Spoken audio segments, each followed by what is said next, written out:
What is this predatory investments thing? Because I've been screaming at this at people, and I want you to try to explain to them what exactly their predatory investments are.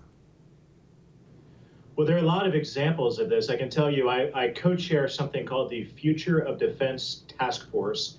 That's part of the House Armed Services Committee. And I was in Silicon Valley in late February, meeting with a number of venture capital funds and their leaders, talking about innovation in the national defense arena and the type of investments and companies that Silicon Valley is making in the future of warfare.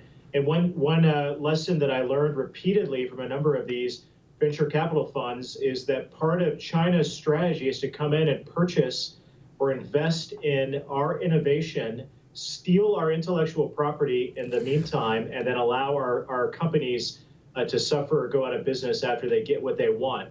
This is a part of their strategy. We're also seeing it, though, recently with Western media, that China comes in and purchases and then uses it to spread their propaganda. We saw this recently with a renowned case of a radio station in Las Vegas that was purchased by the Chinese and then used as a CCP propaganda machine to broadcast to influence decision makers. One thing that I've remarked about a lot recently is that every morning when I go to my office on Capitol Hill, I have a copy of the China Daily, which is their state-run newspaper that appears on every member of Congress's doorstep when they go to work in the morning. This is all part of China's sophisticated strategy to influence the United States of America. And one way they do it is make predatory acquisitions into companies in the United States that are in their best interest, but not in the best interest of our national security, stealing our companies and taking our jobs back to China to use against the United States. Yeah, I can't believe we're actively distributing Chinese propaganda to American congressmen. That was normally just the Washington Post job, but that's another story entirely. How do you get them out when they're this ingrained here? I mean, because you're right, they are invested. I mean, look at Hollywood. China has, we know this for a fact, they openly rewrite movie scripts to make it more pro-Chinese. That's absurd to me and other Americans, but I feel like people will feel like we're powerless to know exactly what to do about that. Yeah, another great example is what happened to the NBA and the propaganda coming from NBA players, as we found the NBA was so intertwined with China, set up by Chinese influence and investments as well. So what can we do about it?